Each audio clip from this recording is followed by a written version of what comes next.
It's time, Cougar Nation. Cougar Tracks. The best season analysis with BYU insider Mitch Harper on KSL NewsRadio and on video every day on the YouTube page for KSL Sports.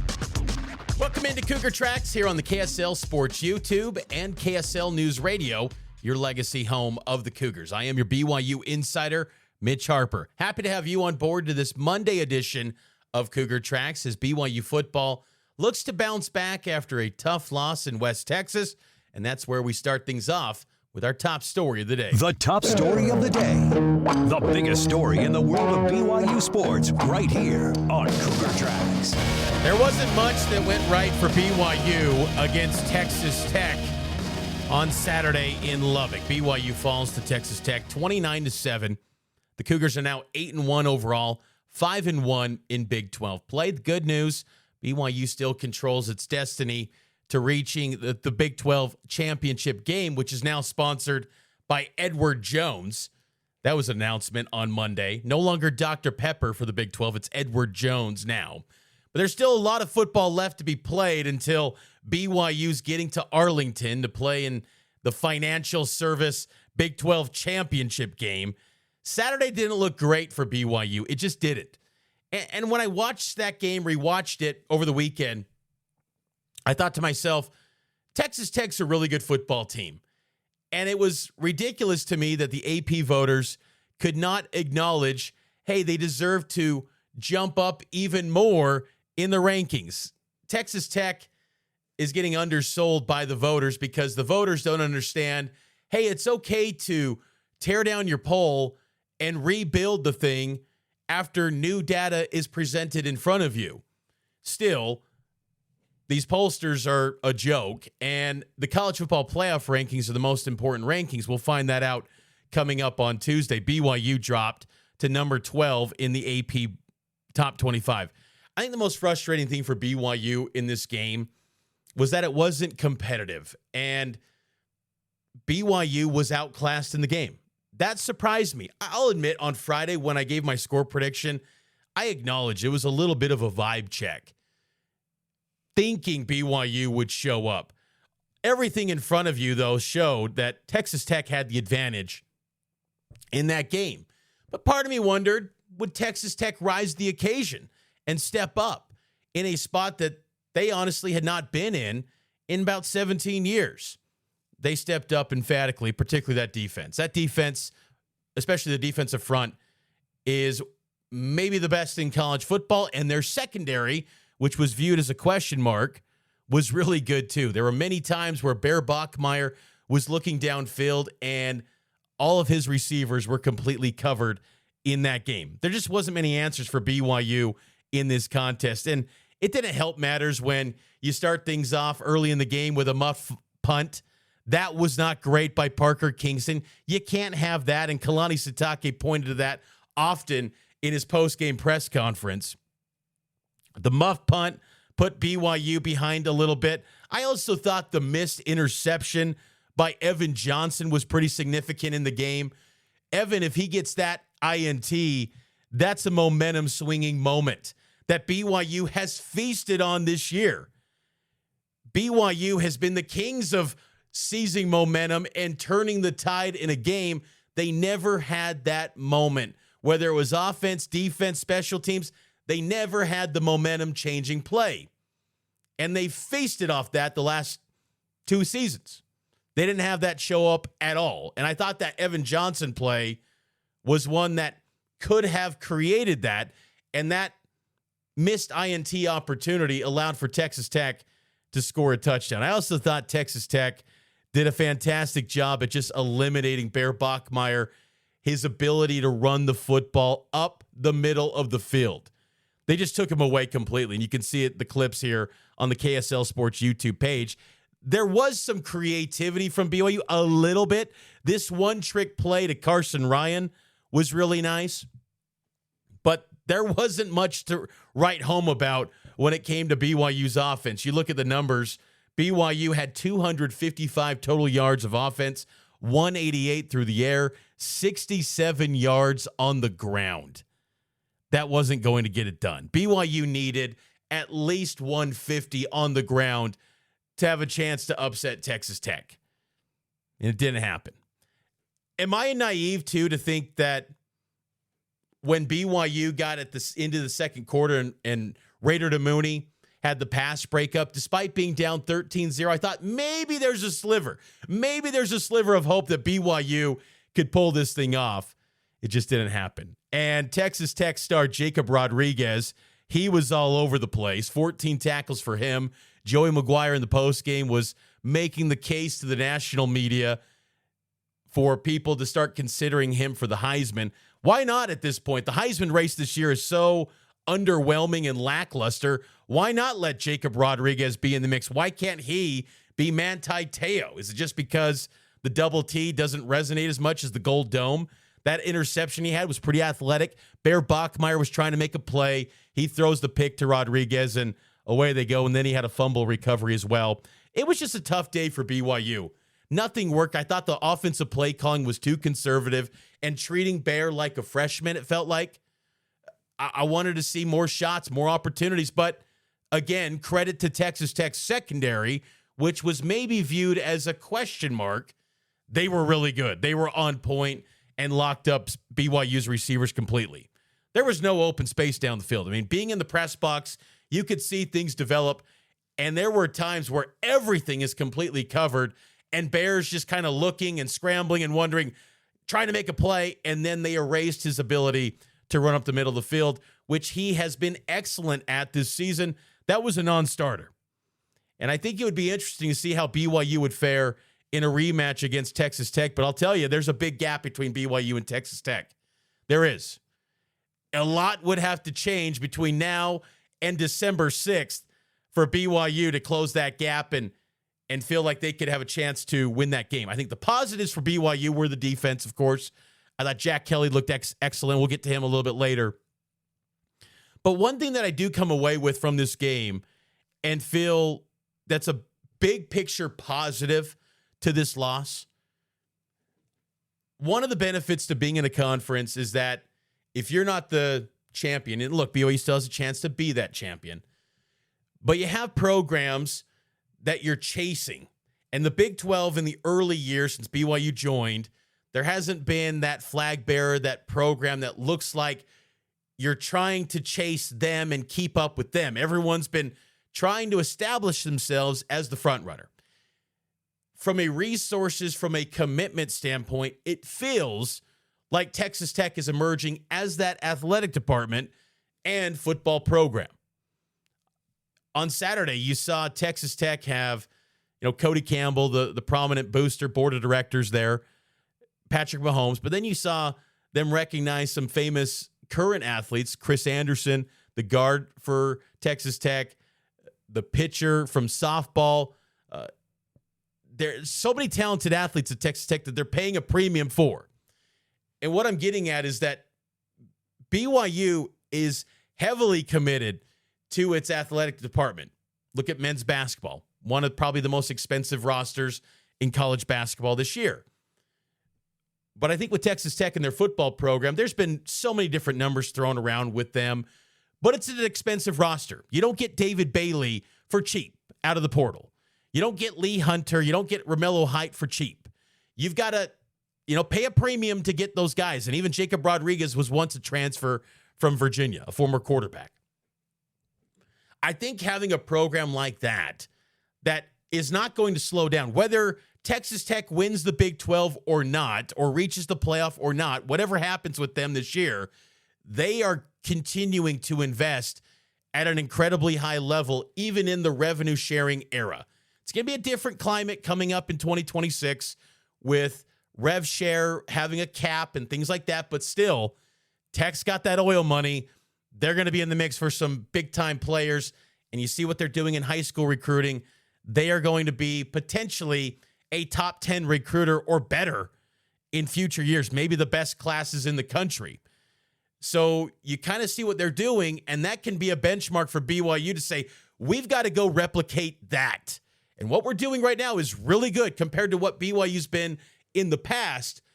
But if we want to be an annual contender and a program that every year gets the benefit of the doubt in the Big 12, That's what you got to become, because it feels like Texas Tech is becoming that. And that was their, I don't want to say coronation moment, but just a spotlight moment for Tech, that what they're doing is working at an incredibly high level. I don't see them losing the rest of the way. They've got UCF this week and then West Virginia 2 weeks after that on the road. They're going to go 11-1, and they're going to be in Arlington. Will BYU join them? That's a big question. They got to win out their last 3 games to make that happen. Let's take a break. We'll get to more BYU football talk in the stock exchange coming up a little bit later, right here on Cougar Tracks on KSL News Radio, and it's powered by KSL Sports. Welcome back into Cougar Tracks here on the KSL Sports YouTube page. Every day, subscribe to the show, leave a 5-star rating on audio podcast, subscribe to the KSL Sports YouTube channel, wherever and however you watch and listen to the show. Appreciate you for being on board. Wanted to give a quick shout out to BYU women's soccer. They get it done. Win the Big 12 tournament, clinch an automatic bid to the NCAA tournament. Jen Rockwood's squad, in a year where they were the 8th seed. They had to earn their way on the last day of the regular season by beating rival Utah. They get into the field, the last seed in. They knock off number 5 ranked TCU. They take down Baylor, and then they beat Kansas to win the whole thing. They had a backup goalkeeper in that stretch. An incredible run for this BYU women's soccer program that honestly this year looked pretty mediocre. And you're kind of wondering, has the step up to the Big 12 hurt this program? Because still young roster, but they leveled up. There was no question about the talent. And they get an automatic bid to the NCAA tournament. Huge moment for Jen Rockwood. And I would say the biggest, most visible Big 12 championship BYU's earned since joining the league. They've had some cross-country championships, but I think women's soccer is probably the most visible and I think impressive championship that BYU has won in this league since 2023. So congrats to them. They'll have their NCAA selection show coming up on Monday at 2 p.m. We'll have coverage of that on KSLSports.com. So congrats to BYU women's soccer for that impressive showing and getting it done. I was kind of surprised, too, just a quick side note on the women's soccer tournament. The tournament wasn't in Kansas City. It was in Fort Worth and Waco. It was supposed to be in Kansas City at the NWSL Stadium.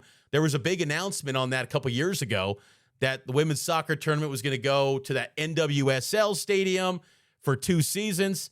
That didn't materialize. I'll have to ask around at the Big 12 to see why that didn't end up happening, because it's kind of underwhelming to see it just at Fort Worth and then Waco for BYU versus Kansas. But nonetheless, the Cougs get it done, and it was an impressive run, and they're going to be going to the NCAA tournament. BYU men's basketball is also off to an incredible start. 2-0 this season. That was expected, to take down Villanova, but they're looking great. Take down Holy Cross 98-53, and I think the most noteworthy thing coming out of that game was the fact that Richie Saunders looked like his usual self. Cleared from the illness he was dealing last week going into the Villanova game. 20 points for Richie, 7 of 10 from the field, 2 of 4 from 3. He had 4 rebounds, 2 assists. You look at the stat lines on this BYU team, and when they play completely overmatched squads like Holy Cross, as they did on Saturday night in the home opener, it's just some filthy stat lines that BYU put together on the Crusaders. But that was good to see with Richie Saunders. The 3-point shooting still kind of subpar by what you're used to from BYU, 7 of 25, 28% from 3. But as KY said in the postgame, you're not going to take away the ability to get to the rim. BYU shot 62% from the field. So their ability to attack the rim and get an easy bucket. You're never going to turn down paint attempts and shots right at the rim. This team can get to the rim with ease. It's not a challenging thing for this team to get to the rim. Now, how will that look against UConn this Saturday? We'll find out. In between then, they've got a game against Delaware on Tuesday. But Richie Saunders was brilliant. I think that was just a positive thing to see, because in the exhibitions in the first game against Villanova, Richie just didn't look like Richie from last year. And it kind of looked like a little bit of a filling out process to identify his role with this team, which is still very prominent with this BYU squad, but just a little bit of a filling out. And then it added to the fact that he was dealing with an illness as well. A.J. DeBonsa, 17 points, 7 of 10 from the field. This guy is elite in the mid-range and just getting to the hoop, too. The midi game for DeBonsa, you might not have a better mid-range shooter and more efficient shooter in the mid-range game than DeBonsa. He might be the best in the world. I mean, there's an argument to be made that DeBonsa could be the best mid-range guy in the sport. And he was excellent in 24 minutes, 8 boards as well for DeBonsa. Rob Wright, 15 points, 4 rebounds, 3 assists. I just like the makeup of this team. And you got in opportunities like this against a team like Holy Cross, you got the chance to get some evaluation on some personnel. You know, Xavier Staten, he gets 12 minutes. Dawson Baker, good night for him off the bench. 12 points in 20 minutes. That guy can still fill it up. And his health is always kind of a question, even though we do forget last year he pretty much played in every game. He played every game. But when he first arrived at BYU, the foot injury and just that's always in the background, in the back of mind when it comes to Dawson. And he was good to go. And 12 points for him in 20 minutes was a excellent performance. Dominique Diomande, the transfer from Washington, 9 points in 13 minutes. I like this team's ability to finish at the paint, cleaning up on the glass. And they also take care of the basketball, too. Through the first 2 games, single digits in turnovers. They're getting possessions up there. The offense is operating at a high level, and you're not turning the ball over. That is a positive sign for this team that's still kind of trying to fill out the spacing, the certain spots of their teammates as they come together against other opponents beyond themselves. And really, this team's been pretty much together since May, but it's still a filling out process. And this week's going to be a lot of fun with Delaware on Tuesday night, 7 p.m. tip on KSL News Radio. Pregame begins at 6. And then UConn on Saturday, 5 p.m. tip, pregame at 4. We'll have Cougar Sports Saturday beginning at noon, and then BYU football against TCU at 8:15. I will be in Provo for the football game, but that is going to be a spectacle in the TD Boston Garden on Saturday against UConn, one of the best programs in the sport, and see how BYU stacks up against that will be excellent to see for the Cougars. And that will be a fascinating matchup to watch between BYU and UConn, as it's going to pair BYU at number 7 in the AP poll against number 3 UConn. 3 versus 7. BYU's one of those teams, a top 10 matchup to open the season.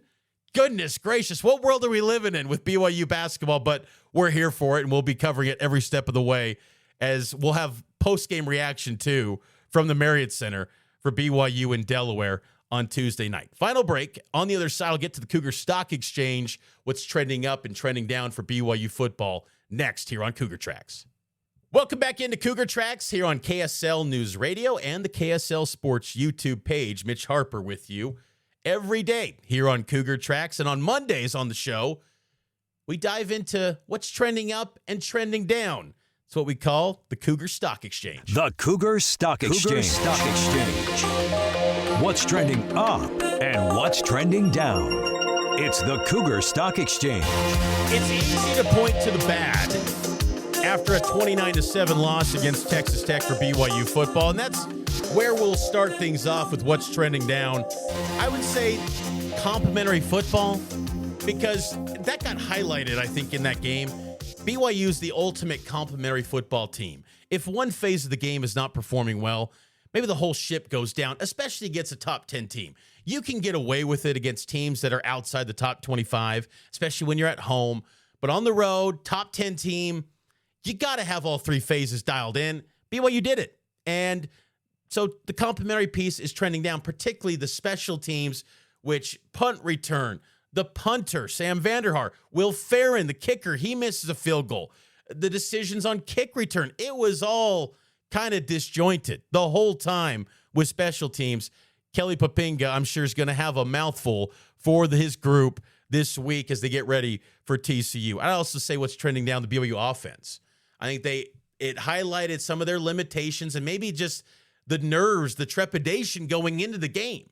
Aaron Roderick noted it was the toughest defense they were going to face since Texas 2023, and they played a little bit hesitant and nervous. And you wonder, was there limitations placed on LJ Martin, Bear Bachmeier? Did they unleash everything, or was it just simply Texas Tech blew it all up? But BYU's offense struggled mightily, and they had to take a step back and trend down after this week's performance. Trending up, mostly on the defensive side, Jack Kelly. I think that was huge because he was a question mark going into the game. He was not on the availability report, and even Jay Hill noted that his linebacker unit was probably the healthiest they've been in about 4 weeks, which was promising. And you saw signs of that, particularly in Jack Kelly, who just looked like a man on a mission that, okay, we're down. I'm going to put this team on my back. That was kind of the vibes that Kelly was putting off. I thought he had an excellent performance with 2 sacks in that game. BYU's linebackers in general, Glasker had a sack, Cialia Serra, an early first quarter sack. I thought they showed up and did everything that they could to put this team in a position to try to win this game. Because again, it was 19-0, but it felt like it was at one point in the second half, but it felt like it was 50-0. And so they were doing everything they could possibly, because Texas Tech has 7 appearances in the red zone and they only end up with 29 points. I mean, it could have been much uglier, but BYU's defense was very tough. And one of those guys that was also tough was Raider DeMooney. I thought Raider DeMooney had a strong performance in his return after missing action all the way back since October 11th. Remember in that first quarter against Arizona, he goes out and he missed the second half, the double overtime at Arizona, missed the Utah game, missed the Iowa State game. He storms back. I thought he had a really good game, 6 tackles for DeMooney, and of course that breakup at the end of the first half in the second quarter. I thought that was a great play for DeMooney and just bolsters that safety position that's really good with Falatau, Tanner Wall, and Raider DeMooney and Talon Alfrey and all those guys. So that's in a really good place. And honestly, I look at 2026, Falatau and Raider DeMooney, those are probably your starters next season. So good signs from Raider DeMooney to see him playing so well as he did on Saturday for the Cougars. But it was a tough day for BYU, but they got to pick themselves back up off the mat. And you know what? I think they will. I think BYU will bounce back this year. It helps, too, that unlike last season when they dropped their first game at home, then they had to go on the road. It helps the cause that their one setback was on the road against a really good top 10 team. Now you come back against an opponent that's reeling a bit after losing to Iowa State. BYU could put the hammer down and take care of business against TCU. But long week ahead, we'll see how it all develops. We'll follow BYU TCU week throughout the week here on Cougar Tracks. Full coverage here on the show every single day at noon on the KSL Sports YouTube and 6:30 p.m. on KSL News Radio. And, of course, you can follow me on X and Instagram and TikTok, Mitch_Harper. Follow KSL Sports as well at KSL Sports and download the KSL Sports app today. We'll be back tomorrow with more Cougar Tracks and BYU football and BYU basketball game day right here on the legacy home of the Cougars, KSL News Radio.